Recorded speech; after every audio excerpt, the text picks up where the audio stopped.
The golden sun sets over a city that believes itself to be immortal and invincible on this Tuesday evening. San Francisco stands as the jewel of the American West, a beacon of progress and architectural grandeur. Laughter echoes through the halls of the Palace Hotel, while the scent of salt air mingles with expensive cigars. But beneath the cobblestones and the cable car tracks, a silent giant begins to stir in its deep slumber. The clocks continue to tick toward a moment that will erase the world these people have spent decades building. What happens when the very ground beneath a civilization decides to reclaim everything it has ever given? Historians often speak of the fire, but the true mystery lies in the hours of silence before the first tremor. How could a city so vibrant and alive fail to notice the warning signs written in the shifting tectonic plates? The revelations of that fateful Wednesday would change the course of urban planning and human resilience forever. We must look closer at the shadows of April 18th to understand how a tragedy became a catalyst for rebirth. Is it possible that the destruction of the old was the only way to pave the path for the modern metropolis? The answers lie buried beneath layers of ash and the forgotten stories of those who refused to let their city die.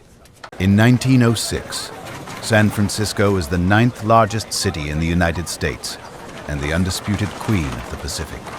Its streets are a tapestry of Victorian mansions, bustling markets, and the most diverse population in the West. Enrico Caruso, the world-renowned tenor, finishes his performance at the Grand Opera House to thunderous applause.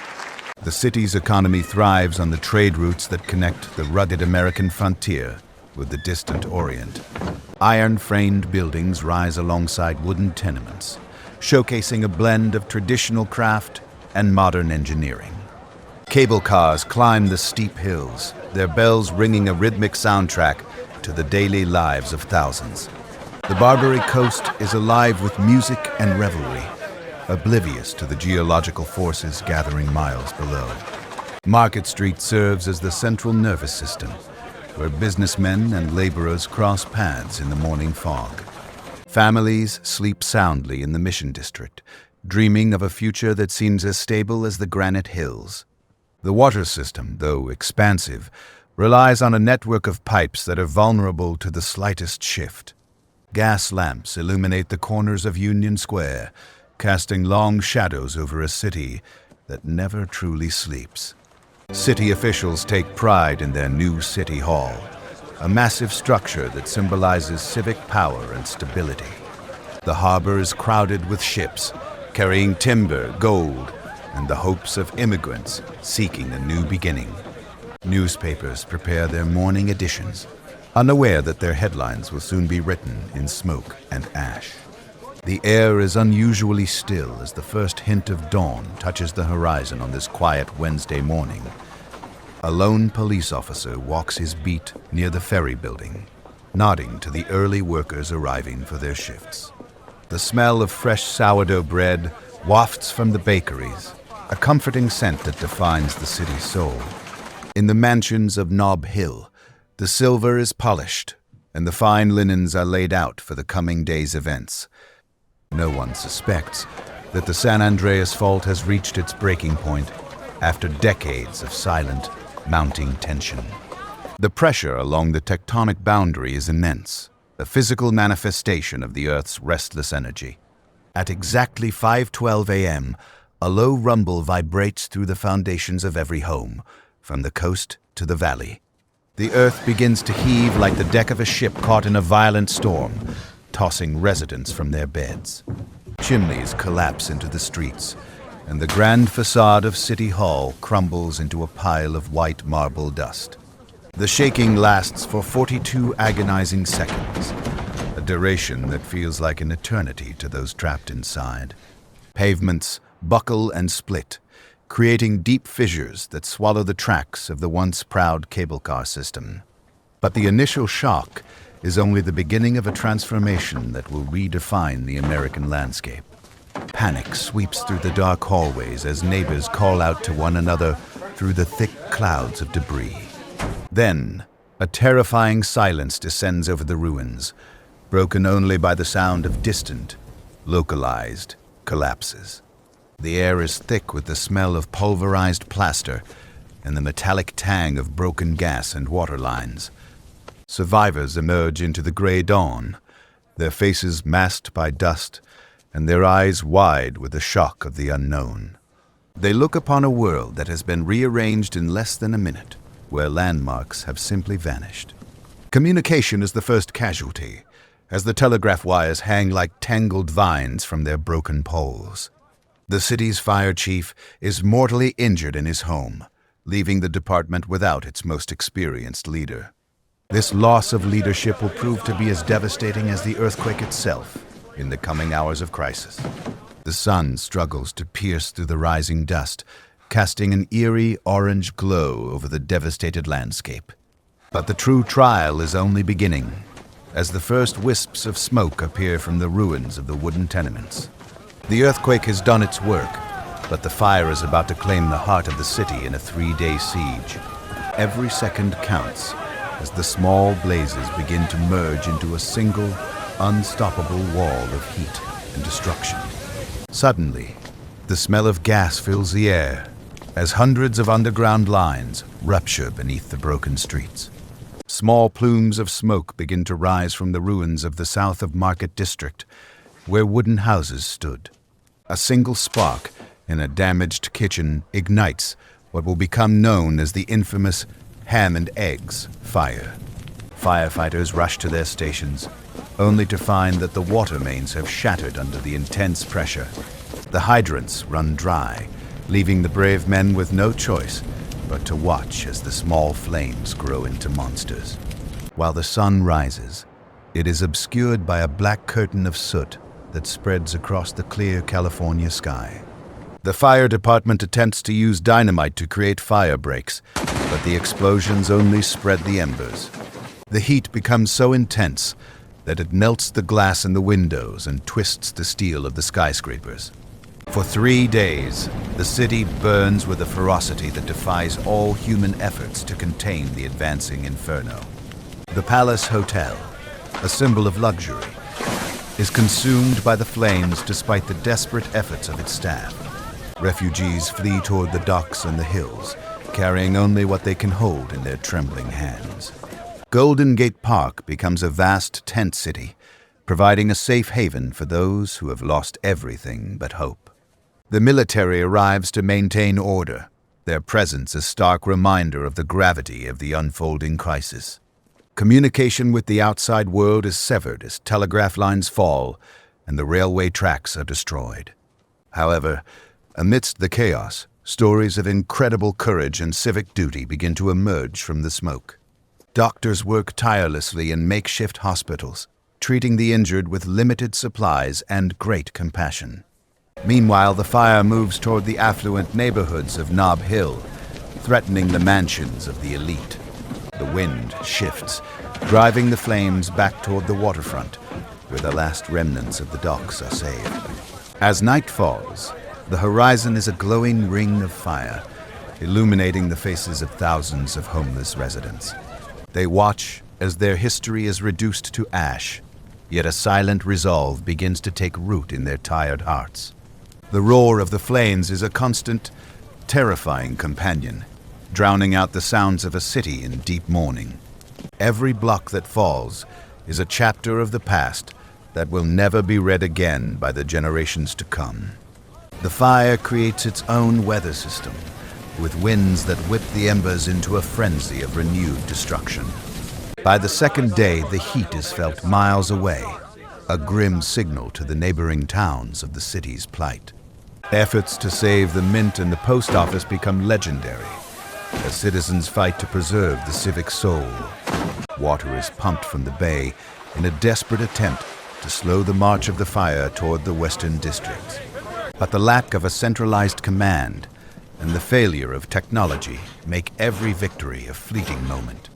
The scale of the disaster is so vast that it requires a total mobilization of every available human resource. Women and children join the bucket brigades, their faces smeared with soot, but their spirits remaining defiant. The city's diverse ethnic communities come together, sharing resources and comfort in the face of total loss. Chinatown is leveled by the flames, forcing its residents to seek shelter in unfamiliar parts of the city. This forced migration will eventually lead to a new understanding of the city's complex social geography. By Saturday, the fires finally burn themselves out, leaving behind a smoldering wasteland of gray and black. 500 city blocks are gone, and 28,000 buildings have been reduced to mere memories. The scale of the destruction is unprecedented, yet the spirit of the people remains remarkably unbroken. A new sense of community emerges as social barriers dissolve in the shared experience of the great disaster. Relief committees are formed overnight, distributing food and water to the thousands living in the parks. The city's bankers meet in the ruins to declare that San Francisco will rise again, stronger than ever before. Insurance companies face massive claims, sparking a global economic ripple that reaches the shores of London. Every decision made in these dark hours will influence how modern cities prepare for the unexpected today. Innovation becomes the child of necessity as engineers study the ruins to design earthquake-resistant structures. The population begins to shift as some residents seek new opportunities in the growing city of Los Angeles.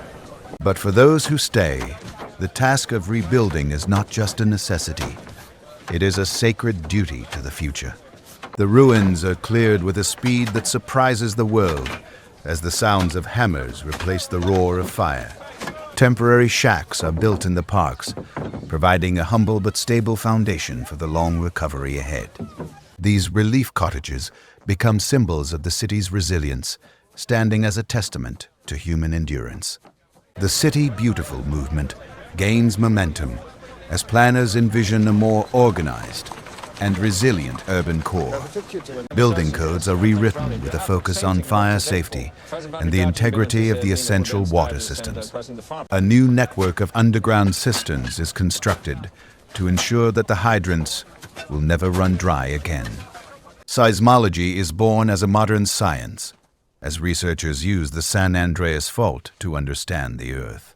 The demographic map of the city is permanently altered, creating new neighborhoods and cultural enclaves. Political structures are reformed to combat the corruption that hindered the initial response to the quake. The rebuilding effort creates thousands of jobs, drawing workers from across the country to the Pacific Coast. San Francisco transforms from a frontier outpost into a sophisticated metropolis of the 20th century. The lessons learned in the ashes of 1906 become the global standard for disaster management and urban safety. Architects experiment with reinforced concrete, a material that will define the skyline of the modern world. The port is modernized to handle the increasing volume of trade that will fuel the city's economic rebirth. By 1915, the city is ready to host the Panama Pacific International Exposition, a celebration of its recovery. This event signals to the world that San Francisco has not only returned, but has surpassed its former glory. The memory of the 3 days of fire remains a guiding light for the planners of the 21st century. We see the legacy of the earthquake in every bridge, every tunnel, and every skyscraper that stands today. The resilience shown by the survivors continues to inspire those who face the challenges of a changing world. Is it the strength of the steel or the strength of the human spirit that truly defines a city's endurance? The answer is written in the vibrant streets of San Francisco, a city that refused to stay in the shadows. Every year, on the anniversary of the quake, the people gather to remember the moment that changed everything. They honor the victims not with sorrow, but with a commitment to build a safer and more inclusive community. The tragedy was a catalyst for a new era of cooperation, where the welfare of all became a shared priority. The economic landscape shifted as the city embraced its role as a leader in finance and emerging technology. San Francisco's story is one of constant evolution, a cycle of destruction and creation. that never truly ends. The foundations laid in the wake of the disaster are the same ones that support the dreams of millions today. The ruins are cleared. The foundations are laid. A new skyline begins to pierce the morning fog once more. Humanity proves that it can endure the worst of nature and emerge with a vision for a better future. The city that burned for 3 days becomes the city that leads the world into a new era of urban design. The open loop of the silent morning is closed by the roar of construction and the ringing of new bells. Data shows that the city's population returned to its pre-quake levels in less than a single decade. San Francisco did not just survive. It reinvented itself as a global hub of finance, culture, and innovation. The tragedy of 1906 remains the most significant turning point in the long history of the American West. It serves as a timeless reminder that our greatest strength lies in our ability to adapt and persevere. The lessons of the past are the blueprints for the future, ensuring that we are ready for the next tremor. We look back at the city of 1906 and see a reflection of our own capacity for courage and transformation. The fire that consumed the old world also illuminated the path toward a more resilient and united society. The journey from the ruins to the heights of progress is a testament to the power of collective action. The spirit of San Francisco remains as vibrant as the sun that rises over the bay every single morning. Reflect on the resilience of the past as we continue to build the resilient cities of our shared tomorrow.